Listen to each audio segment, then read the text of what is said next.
Hi friends, welcome to Neram directions. నేను మిత్రవేణి. చాలా రోజుల తర్వాత ఆకుకూర చేస్తున్నాను. నేను మిగతా ఆకుకూరలన్నీ ఈజీగా చేసుకోవచ్చు, కానీ ఈ మునగాకు తీసుకొచ్చామంటే, మునగాకు అంటాం కదా మనం, ఆ ఆకు తీసుకొచ్చామంటే దీన్ని క్లీన్ చేయడానికి చాలా టైం పట్టేస్తుంది కదా, అందుకని ఎక్కువగా తీసుకురాను. కానీ ఇదే హెల్త్కి చాలా మంచిది కాబట్టి ఈసారి తీసుకొచ్చాను అనమాట. శుభ్రంగా ఒలుచుకొని క్లీన్ చేసుకుని వాటర్లో వేసుకుని ఉంచుకుంటే ఆ డస్ట్ అంతా పోతుంది. క్లీన్ చేసేటప్పుడు చేతికంతా అంటుకుపోతూ ఉంటుందండి. ఇది వాటర్లో ఉండగానే చూడండి, చేతి నుంచి వదలదు. అందుకని వాటర్లో వేసుకొని పిండుకుంటే చక్కగా వస్తుందన్నమాట. అందుకని వేసాను. పప్పు ముందే నానబెట్టేసుకున్నాను నేను, కందిపప్పు. దాంట్లో సగం వేసేసాను అనమాట. శుభ్రంగా క్లీన్ చేసుకొని దాంట్లో నేను మునగాకు సగం వేసేసి సగం ఫ్రై చేద్దామని చెప్పి పక్కన పెట్టాను. మునగాకు ఫ్రై చాలా టేస్టీగా ఉంటుందండి. నేను తమిళనాడు వచ్చాక ఆ వెరైటీగా చేయడం చూసాను అనమాట. మన సైడ్ చేసుకుంటాం కానీ ఇక్కడ చేసినట్టుగా చేసుకోం మనం. సో అది కూడా స్కిప్ చేయకుండా ఫుల్ వీడియో చూడండి. లాస్ట్లో ఫ్రై కూడా చేశాను నేను, అది కూడా చూపిస్తాను మీకు. మీరైతే మునగాకుతో ఇంకేం చేస్తారో అది కూడా కమెంట్ చేసి చెప్పడం మర్చిపోకండి. అలాగే కమెంట్ చేయండి, లైక్ చేయండి, మీ ఫ్రెండ్స్కి కూడా షేర్ చేయండి. 2 పచ్చిమిరపకాయలు, కొంచెం ఉల్లిపాయలు, అలాగే ఒక టమాటా చిన్నగా కట్ చేసుకొని అది పప్పులో వేసేసుకోండి. దీంతోపాటు మనం పప్పులో కామన్గా ఎప్పుడు వేస్తాం కదా, ఒక 1/2 టీ స్పూన్ పసుపు వేసుకోండి. నేనైతే కారం కూడా వేస్తాను. పచ్చిమిరపకాయలు 2 వేసుకున్నాం కాబట్టి కారం 1 స్పూన్ వేసుకుంటే సరిపోద్ది. పప్పులో కారం వేసి ఉల్లిపాయలు వేస్తే మంచి టేస్ట్ వస్తుంది. ఇలాగ వేసుకోండి ఒకసారి. అలాగే నేను 1 స్పూన్ కారం కూడా వేసాను. ఒక 1.5 స్పూన్ అనమాట. పప్పుకు తగ్గట్టుగా చూసుకొని వేసుకోండి. కారం ఎక్కువ తింటాను, పచ్చిమిరపకాయలు కారం నాకు నచ్చుతుంది అనుకుంటే పచ్చిమిరపకాయలు ఎక్కువ వేసుకొని కారం తగ్గించుకోండి. లేదంటే 2 ఈక్వల్గా సమానంగా వేసుకున్నా సరిపోతుంది.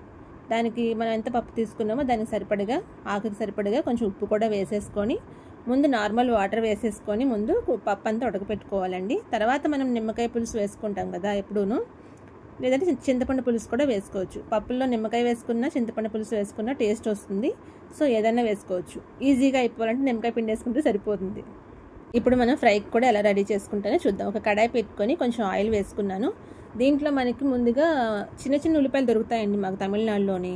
ఆ ఉల్లిపాయలు ముందుగా ఒలిచి పెట్టేసుకున్నాను నేను, ఎందుకంటే టైం పట్టేస్తుంది అని చెప్పి ఒలిచి పెట్టుకున్నాను పక్కన.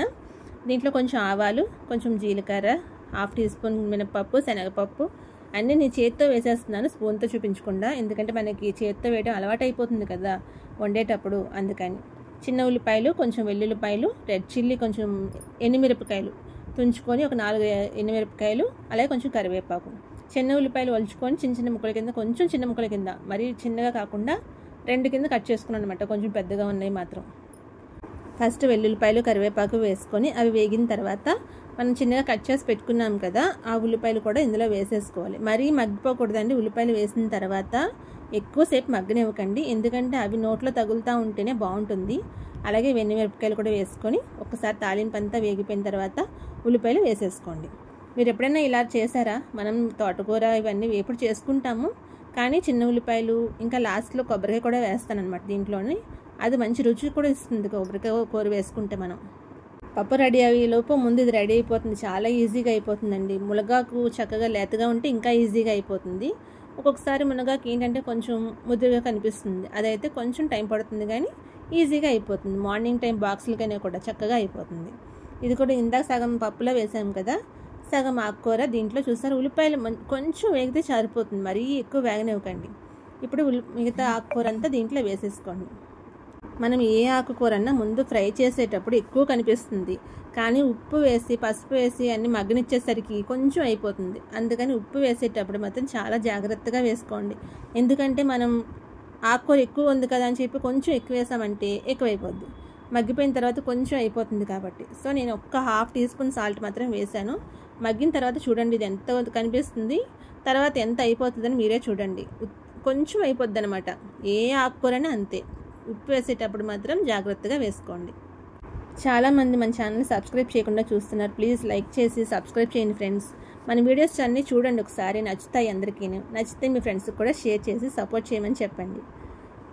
అంతా కొంచెం కలుపుకొని మగ్గిన తర్వాత కొంచెం వాటర్ చిలకరించుకుంటే త్వరగా మగ్గిపోతుంది ఆకుకూర. అందుకని లైట్గా అనమాట, లైట్గా చిలకరించుకోవాలి అంతే, ఎక్కువ వాటర్ వేయకూడదు. అలా వేసుకొని ఒక 2 నిమిషాలు సిమ్లో పెట్టుకొని మూత పెట్టేసుకోండి. ఆకుకూర లేతగా ఉంది కాబట్టి ఈజీగా మగ్గిపోతుంది. సో 2 నిమిషాలు చాలు. ఈలోగా మన పప్పు కూడా రెడీ అయిపోతుంది అనమాట. 2 ఒకేసారి అయిపోతాయి, మార్నింగ్ టైంలోనైనా సరే ఏ టైంలోనైనా సరే. పప్పు రెడీ అయిందో లేదు చూద్దాం. పప్పు చూసారా చక్కగా ఉడికింది కదా.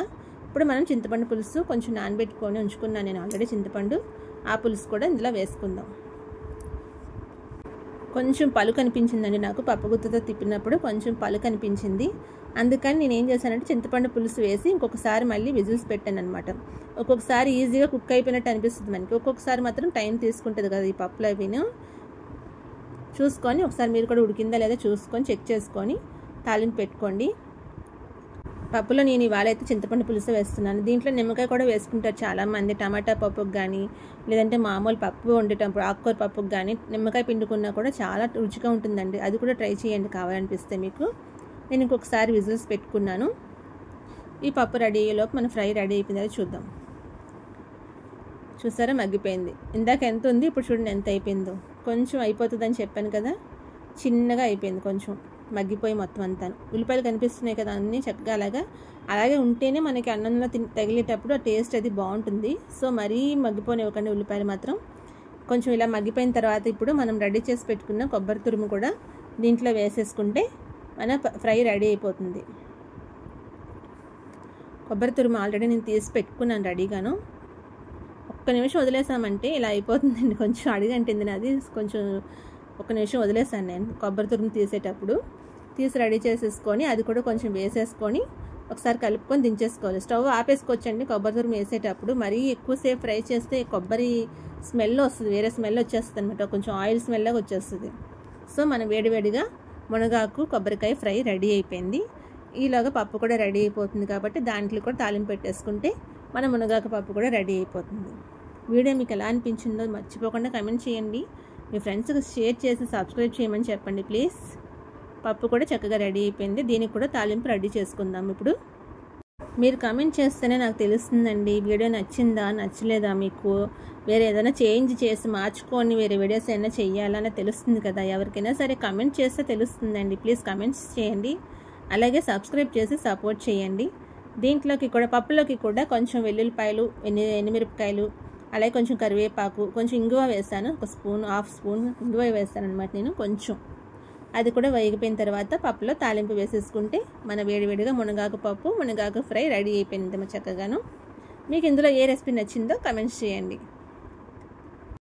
పప్పు ఎలా అనిపించిందండి రెసిపీ, మునగాకు పప్పు మునగాకు ఫ్రై. ఇందులో కొత్తగా మీకు ఏమైనా అనిపించిందా, ఎలా ఉందన్నది కమెంట్స్ చేయండి ప్లీజ్. కమెంట్స్ చేయండి please. Like, share and subscribe my channel. Thanks for watching friends.